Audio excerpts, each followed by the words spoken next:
discussing chapter number 8 and we have finished most of the organelles of the chapter number 8 in prokaryotic cell as well as in a eukaryotic cell. Today we are going to learn the last organelle and the most important organelle of cell, and that is nucleus. Okay students, today we have to learn the nucleus. You know the basic structure of a cell. This is a cell. Okay, and this cell contains usually a nucleus. This is called as a nucleus. We have to learn this structure of this nucleus. So I just enlarge only the structure of this nucleus over here. Okay, I am enlarging the structure of this nucleus. So what the nucleus consists of? This is a nucleus, enlarged portion. Okay, so it's an enlarged nucleus, this one. Okay, so what it consists of? This nucleus, when it is observed under an interface means a phase of a cell where it is not dividing, okay, or where it is preparing for cell division. So when you observe it during the interface, it contains a genetic material, and this genetic material is present in the form of expanded form, and this expanded form is called as chromatin. What it is called as? Chromatin. It is the expanded form of a DNA, deoxyribonucleic acid, that is present or that is observed during the interface, that is called as a chromatin. Okay, so this is going to be observed. But when the actual division start, when the mitosis is going to be start, this chromatin, they condensed and it forms a chromosome. What it forms? It forms a chromosome. In a human being, this DNA material is going to be organized into 23 pairs of chromosome.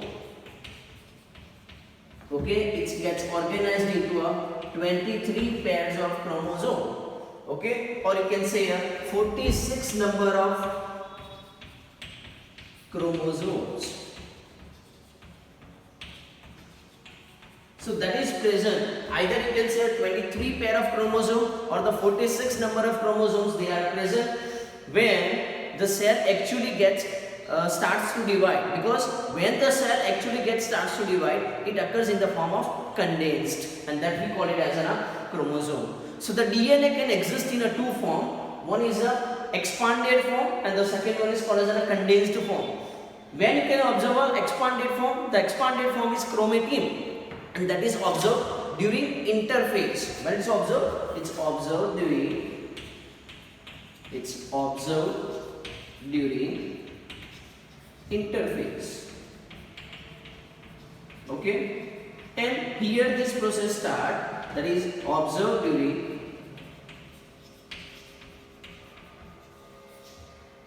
mitosis, or you can say actual cell division. You can observe this chromosomes. Okay, now this nucleus, okay, I have just enlarged this much portion nucleus over here. This nucleus, it consists of how many boundaries? It consists of two boundaries like the other organelles. Okay, so it consists of two boundaries, outer one and the inner one, but there is a space in between them, there is a gap in between them, that is called as perinuclear space. Okay, what it is called as? Perinuclear space. So what is a perinuclear space? The perinuclear space is a space that is present between the two membrane of nucleus, that is outer membrane and the inner membrane. This is called as perinuclear space. Okay, next, now you know that what the nucleus contains, as I have already told you that the expanded form of a DNA is present. And you know that what is the expanded form is called? It's called as a chromatin material. It's called as chromatin. Okay, that is present inside it. Like as the cell contains a cytoplasm, this is the cytoplasm that is present into a cell.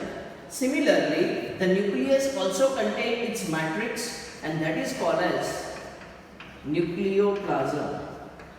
Or in short, you can say that the cytoplasm of a nucleus, it's called as a nucleoplasm, where all the activities of nucleus that takes place.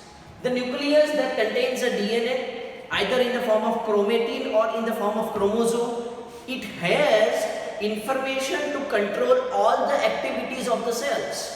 The activities within a cell, they are controlled by DNA or the information that is present in the DNA. Hence, DNA is considered as brain of a cell because it has a power to control all the activities, and the activities which happen in the nucleus that occurs into a nucleoplasm.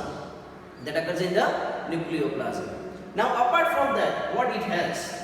This nucleus also contains a darkly stained spherical body that is present in the nucleoplasm of a nucleus, and that is called as nucleolus. Remember, it's called as nucleolus. The whole is called as nucleus, and the darkly stained body which is present in it, it's called as a nucleolus. Okay, and this nucleolus, it's an site for rRNA synthesis. So what is a nucleolus? The nucleolus, it's a site for rRNA, that is a ribosomal RNA synthesis. You have to remember, this is the most important MCQ. What is a nucleolus? Nucleolus is a spherical, darkly stained body that is found in the nucleoplasm. And what is its function? The function of it provides an active site for rRNA or ribosomal RNA synthesis. This is a function of a nucleolus. Okay. Usually the cell contains one nucleus, means they are uninucleate. Okay, uni means one. So the cell contains one nucleus, but we have exceptions.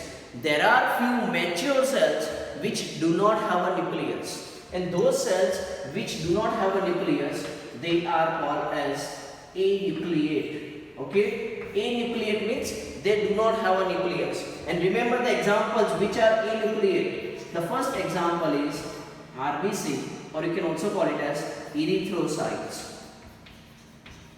This is the first example which do not have a nucleus. The second example, that is from a plant, it is sieve tube cell. These are the cells which do not have a nucleus. Okay, so they are called as anucleate. They are called as an anucleate. I again repeat, usually the cells are uninucleate, means they possess how many nucleus? One nucleus. But there are a few exceptions. They don't have a nucleus, like the mature cells of RBC and the sieve tube cell. I again specify more. The RBC, some RBC contains a nucleus, but the RBC that is present in mammals. Okay, mammals means those animals which have a mammary gland, they are called as a mammals. So the mammal RBC do not have a nucleus. Okay, they don't possess the nucleus. Okay, the other non-mammals RBC have a nucleus, but the mammal RBC or the erythrocytes do not have a nucleus. And we are the mammals, so the human RBC do not contain a nucleus. Similarly, in the plant, the sieve tube cell also do not contain a nucleus. Okay, so this is the components or the parts what you can see in the nucleus. One more part that was remaining, and that is the nuclear pore. In the outer and the inner membrane, at certain places, there are pores are present. Okay, these pores are called as nuclear pores. What they are called as? Nuclear pores. What are the functions of this nuclear pore? The function of this nuclear pore, that it allow the entry and exit of proteins and RNA. Okay, so it allows the two-way movement, entry and exit of proteins and the RNA. The small pores are present. These small pores are called as nuclear pores. What they are called as? Nuclear pores. Okay, so this is about the nucleus. Okay, now you know that there is a presence of DNA either in the form of chromatin or in the form of a chromosome. Okay, so here we will see when they are present in the condensed form, that occurs in a chromosome, and human being has 23 pair of chromosomes or 46 number of chromosomes. So now we have to learn the structure of chromosome. Okay, it is again important. What is the structure of chromosome? So let's start with the structure of chromosome.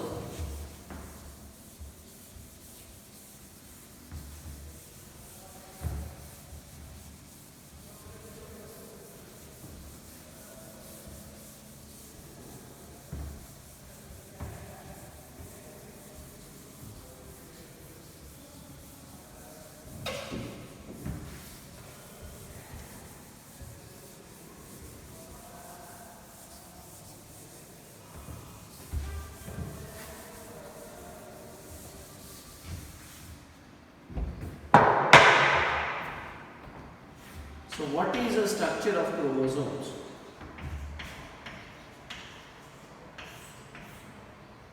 Okay, if you see that in the structure of chromosome there is a presence of primary constriction body.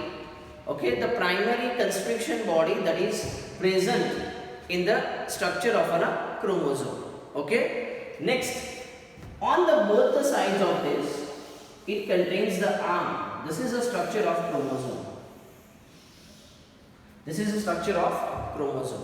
Okay, the primary constriction body, this is a primary constriction body. This is called as centromere. What it is called as? Centromere. Okay, so the centromere, that is a primary constriction which is present on the structure of a chromosome. On the both side of it possesses the arms of a chromosome, and these arms are made up of a DNA.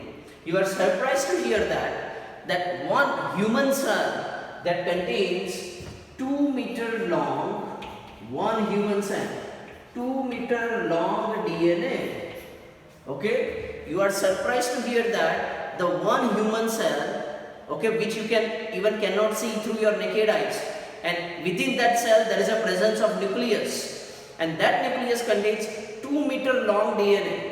Means it is more than your height when you compare the lengthwise. A 2 meter long DNA is present, and that is organized in the form of a chromosome. So here the most important point is that how it is organized, or what are the structural components. In the chromosome structure there is a presence of a primary constriction. This primary constriction is called as centromere. What it is called? Centromere. On this primary constriction there is a disc shaped structure, like I am drawing like this. This is a disc shaped structure, and the disc shaped structure that is found in the centromere, that is called as kinetochore. What it is called as? Kinetochore. A disc shaped structure that is present on the surface of the surface of a centromere. This is called as a kinetochore. Okay, now depending on the position of this centromere, there are 4 types of chromosome. How many types of chromosome? 4 types of chromosome depending on the position of centromere. The first is called as metacentric. Second is called as submetacentric. Third one is called as acrocentric. And the fourth one is called as telocentric. How many types of chromosome? There are 4 types of a chromosome based on the position of centromere. Okay, again repeat, based on position of centromere, there are 4 types of chromosome. This is again important. Metacentric, submetacentric, acrocentric and telocentric. These are the 4 types of chromosomes are present. What is a metacentric chromosome? In a metacentric chromosome, the centromere is present in the center, and there are 2 equal arms on both the sides. A centromere is present in the center, and the 2 equal arms on both the side of centromere. Such kind of chromosome is called as metacentric chromosome. Another one is submetacentric chromosome. In a submetacentric chromosome, the centromere is slightly away from center. Slight away from center. So it forms one short arm and one long arm. Here you can see one short and one long. Okay, but here you can see on both the sides, this side and this side, the size or the arm size is the same in metacentric, but in submetacentric the centromere is present slightly away from center. So on one side short arms, on the another side there are presence of a long arm. Such type of chromosomes are called as submetacentric chromosome. The third one is called as an acrocentric chromosome. In this acrocentric chromosome, the centromere is very far away from center, So on one side there is a presence of two short arm, on other side there is a presence of two long. Okay, so here just the short and the long arm, but here very short and very long, because the centromere is present far away from center. Such kind of chromosome is called as an acrocentric chromosome. And the last one is called as a telocentric chromosome. Here the centromere is present at one end, so both the arms they are present only on one side. Such kind of chromosome is called as telocentric chromosome. Okay, I again repeat, if you see the structure of chromosome, in the structure of chromosome there is a presence of primary constriction. Here primary constriction, this primary constriction is called as centromere. And on this centromere there is a presence of disc shaped structure called as kinetochore. Based on position of this centromere, the chromosome can be of four types: metacentric, submetacentric, acrocentric and telocentric chromosome. In metacentric chromosome, the centromere is present in the center and equal arm on both the sides of centromere. And in submetacentric chromosome, the centromere is present slight away from center. So that's why on one side short arm, another side long arm. Okay, which you can see here. In acrocentric, the centromere is present far away from center. So on one side too much short arm, and on the another side too much long arm. Okay, such kind of chromosome is called as acrocentric chromosome. And in the last type, a telocentric chromosome, the centromere is present at one end, so both the arms are present on one side. This is called as telocentric chromosome. So this is a very important short notes, the types of chromosome based on the position of centromere. Okay, so this is a short note on the types of chromosome. Okay, so today we have discussed the two things. One is the structure of nucleus and the types of chromosome. I will also tell you one more thing, that's an extra. This is a primary constriction, but some chromosome also contains the secondary constriction. This is a secondary constriction. Okay, the secondary constriction that is found in some chromosome, this is called as satellites. Okay, what it's called as satellites, or it can also be called as antenna. The secondary constriction which is found in some chromosome, not all chromosome. The secondary constriction which is found in some chromosome, it can be called as satellite or it can also be called as antenna. So that's all about the structure of chromosome. Okay, so here we finish with chapter number 8. The test of this chapter number 8 will be conducted. Okay, so you have to prepare well for the test of this chapter number 8. Students, keep learning, keep watching the video. If you have any problem, any query, you can ask me. Okay, you have my contact number, you can contact me anytime. I will try to solve your doubts and the queries. Okay, thank you for watching and like and subscribe this channel. I again thank you for